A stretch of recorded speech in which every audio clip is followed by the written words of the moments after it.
That kind of told me right then and there I could be anything I wanted to in this life. And that's what a lot of people don't understand. And I feel like that's where it hasn't been. My dad went to jail when I was 10 years old. And this is the biggest thing to where I live my life, and it's put a battery in my back, right? And what I'm going to get into is mindset and purpose. That's ultimately how you make the money. But then, how many of you don't have anybody in your family that graduated from college or has been to college? Nobody. Okay, so if you guys do go to college, y'all be the first. Yeah. Okay. So realistically, why I went to college was for my mom, not for myself, but for my mom. And what I'm gonna stand here and tell you guys is, do it for you. And as we continue to elevate, you'll understand the mindset. And ultimately, this is Doja. This is a Cane Corso. For you, those of you that don't know what a Cane Corso is, it's the second most dangerous dog in the world. You got Papi Chulo over there, Rocco. So Rocco wins shows. Rocco is a champion. Every time he goes to a show, he clears out the house. You look at him, he's a little pop star. And then you have my heart and my soul. This dog was the last dog that I ever bred. I was about your guys' age when she was born. A little bit older than you guys, give or take. I was 14. All I'm doing right now is quoting using Printavo. Printavo is basically just like a backend that allows me to be like on point with my production. But you know, today was a cool little day. I was able to connect with a bunch of kids, you know, and speak with them. Essentially, I was invited to a career fair to talk about what I do. And what I do is kind of crazy, right? So whether I'm printing, designing, doing content, doing social media curation, I was trying to teach those kids how to be an entrepreneur, what it looks like to chase your dreams, and, you know, ultimately be me. You know, they're middle school, like 11 to like 13. I was for sure dropping some F-bombs and shit like that. I didn't even mean to. It's just when I'm connecting, talking to kids, and like I'll include a clip. So colleges and what I've done. So ultimately, school's not for everybody. I'm not going to sit here and tell you, you got to go to school. You got to go to school to be great. You don't. What you guys have to do is you guys got to get up every day and want to be better than you were yesterday. That's all in here. I'm trying to, you know, educate them, keep them engaged, but also, you know, entertain their future. A lot of them came up asking like really valuable questions after, and I wish my girlfriend would have ended up catching that. But ultimately, it goes to show how many kids need somebody that looks like them or walks the same mile, right? And so one thing that I always ask when I go into situations where I have to speak to kids or people that are younger than me is I always like to ask them, how many of you feel like the world doesn't understand you? And that question always gets hands to be raised. And why I say it like that is because I identify with them. The world doesn't understand me, right? And that same mindset applies to business. And so, like, first impressions are always a big hit, whether it's like personal or for your brand. Your first impression and how you market yourself are ultimately the only thing that you have organically, besides, you know, paying to market yourself and shit like that. But if you look at it, like, the basis of being successful really relies on your mindset and your purpose. When you have a purpose, you have a mindset. When you have a mindset, you have a purpose. And when you have both those things, you ultimately have routine. And so when you sit here and you're trying to be, how can I be successful? Whether it's building your own clothing brand, whether it's helping your friends build their brands, or, you know, running your own business, your business branding is important. And so when we talk about real settings and real world applications, you can look at Tiger Woods, for example, and how he's dropped his new brand, Sunday Red. Ultimately, if you look at Sunday Red, it's an extension of Tiger Woods on the golf course.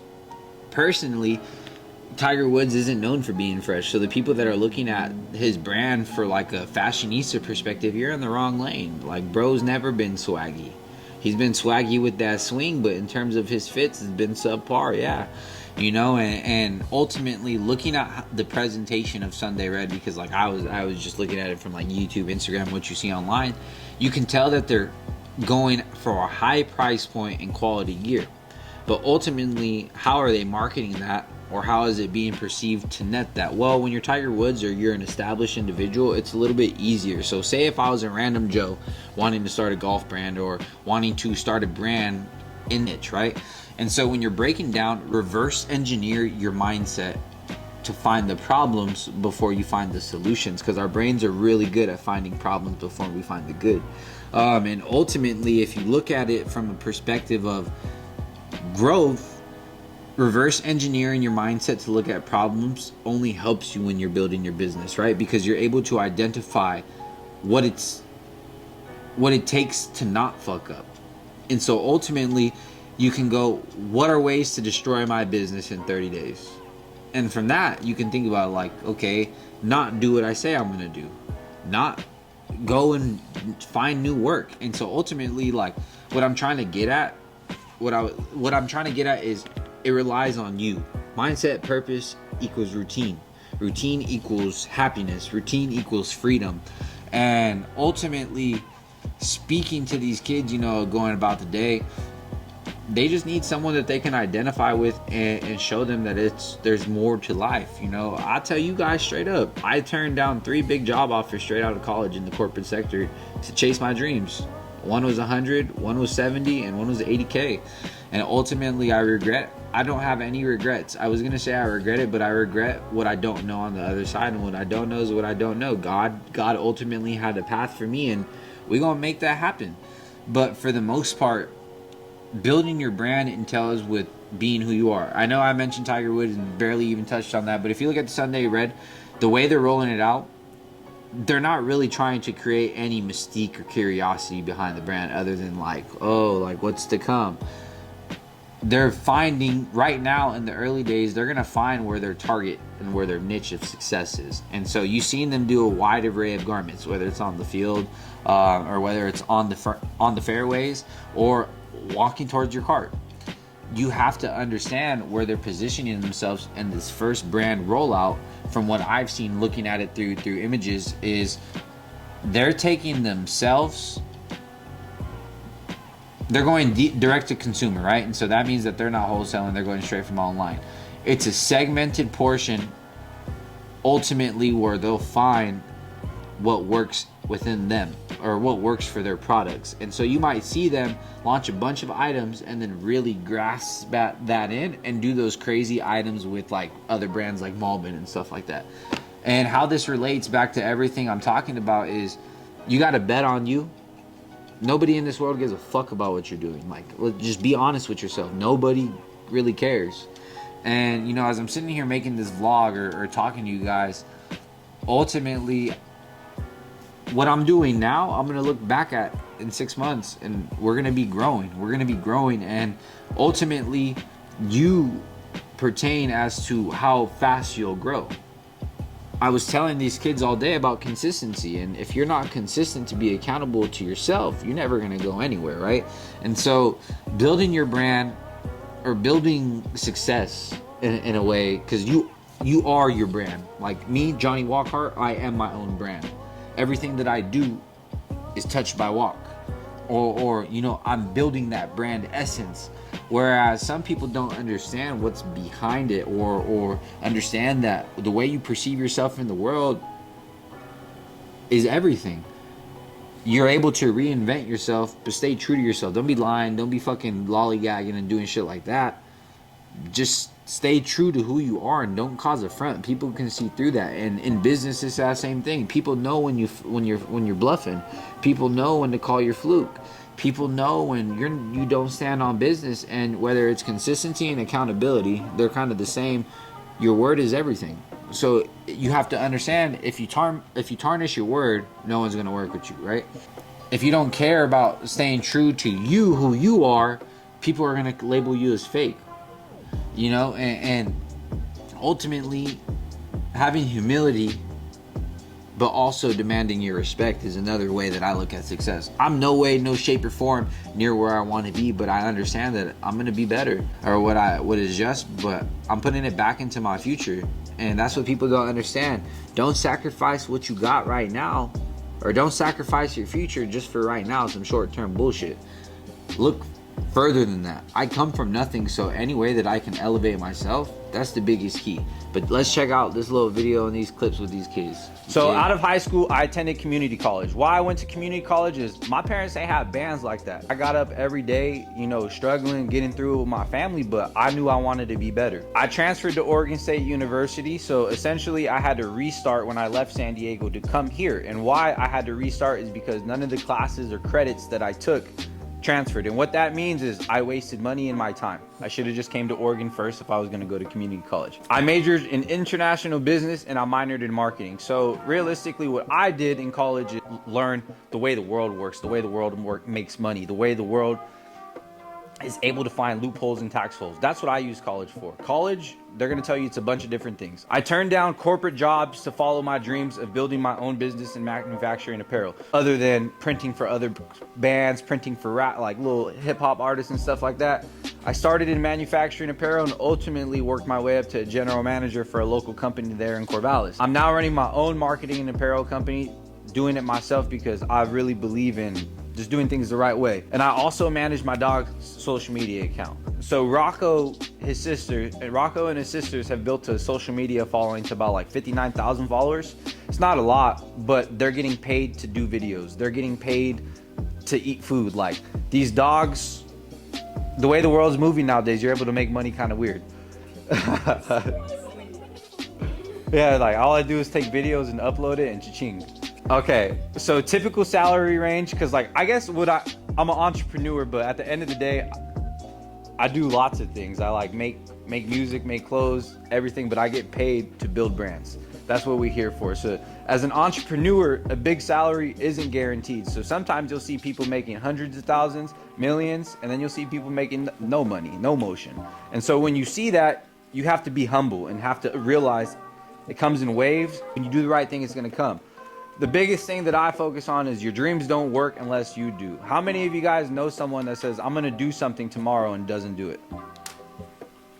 And then ultimately, when you work hard, the money follows. So many people go into business or going into wanting to create a career to make money. Why do you want to go to the army? I like that. It wasn't because you didn't play Call of Duty, nothing like that? Okay, just because you feel like that. Okay. Why do you want to be a cook? I like cooking and I like cooking with my grandma. You like cooking with your grandma? Alright, so we're at Timber Ridge Middle School, talking to kids on their career fair day, teaching them how they can be entrepreneurs, chase their dreams, and ultimately be better. The only thing you guaranteed in life is death, and that's why I gotta tell these little fools. Dig? I use in my business every day because I don't have time. When you talk about like I want time for other stuff, I use AI to automate a lot of my processes. So we'll get into that a little bit more. It's easy to lose track of time because there's nobody telling you how to be better. There's nobody telling you, hey, what's your name? Amaya, you need to get up and you need to go to the bathroom. Like, there's nobody telling you what to do. Like, All right, this is what we're rocking on press today. You can see they're over there ready to go. The Born Bad Worldwide with a little Stang. Yeah, it's okay, Stang. Yeah. What up, motion department? Johnny Walk back at you. Today we're cooking up some corduroy hats. Love the corduroy. I think it's going to be a big hit this year, and ultimately I'm looking at making some cool pieces. These are going to come out sick.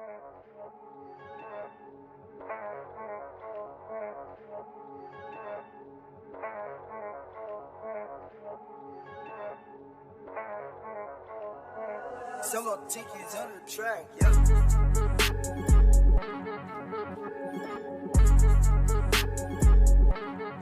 Weezy out of here. Got it, Mr. Ready back. 30 seconds on the dot.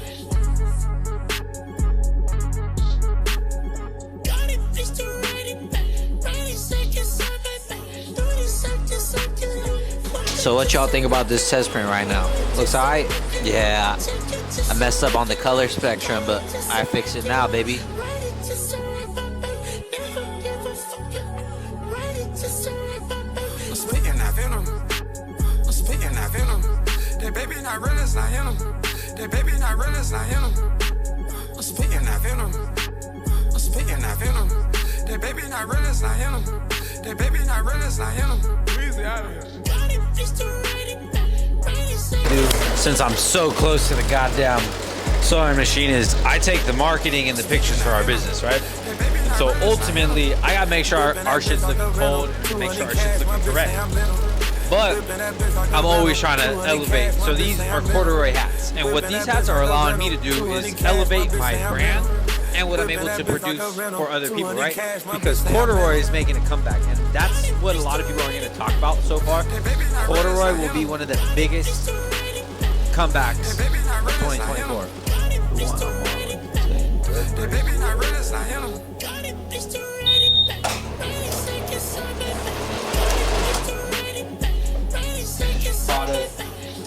Finished product looking crispy. Can't even cap. So ultimately, this was, I want to say, like 14,000 stitches. You can see how crisp the edges are. You know, this was digitized specifically for this material. It's good. So basically, what y'all catch me doing is I gotta reset the press for flats. 11 cars in the garage, 10 automatic, one car stick shift. 11 cars in the garage, 10 automatic, one car stick shift. 11 cars in the garage, 10 automatic, one car stick shift. Tips and tricks for embroidering on corduroy. 1, digitizing. 2, backing. 3, make sure you run it pretty slow. I hope that helps. It's pretty cool. Now we get into motion going. We got some more stuff cooking. Got to do some administrative tasks. For those of you that haven't already, you guys need to start automating. Zapier. Take time to learn it and understand how you can apply that to your business. Like I said before, I don't even kind of really reply to any more emails or anything in that way of sorts where I have AI replying to majority of my emails for me using ChatGPT.